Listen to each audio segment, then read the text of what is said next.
And the reason I bring up John Morant in this point is not because to really,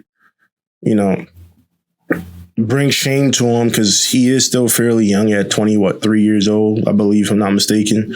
So he's going to go through his trials and tribulations in life like we all do. But me, I'm mostly trying to highlight what I feel personally, that not all rap, because like I said, I love rap music. I know how much a lot of rappers influence me, but I always take the positive from it and not react off the negative things being said in music.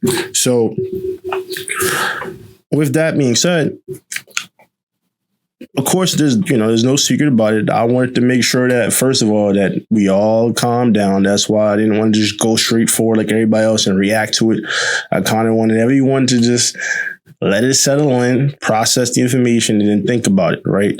Before we then just make all these damn assumptions about why John Morant is having these type of behaviors. So now, in his case, I feel that here's a guy, right, who has a 2-parent household, right, who didn't grow up in the hood.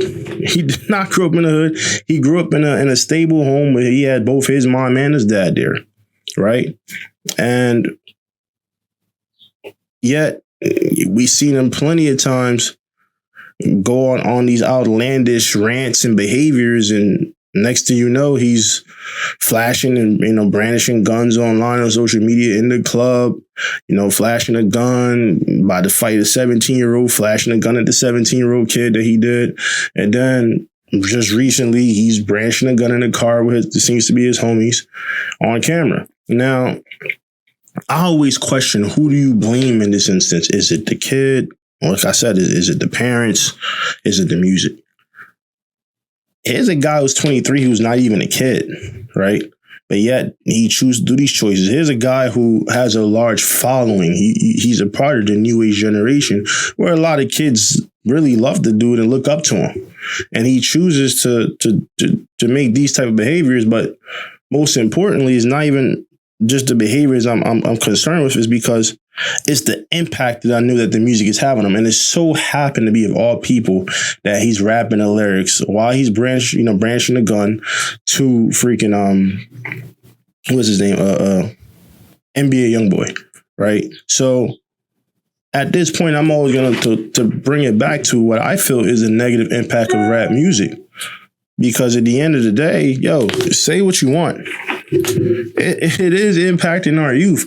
And it's important for us to understand the dynamics of when you always complaining about always because we lack and not, we don't have 2-parent households. Well, here's a guy who did have 2 parents household. Here's a guy who did not have a rough upbringing.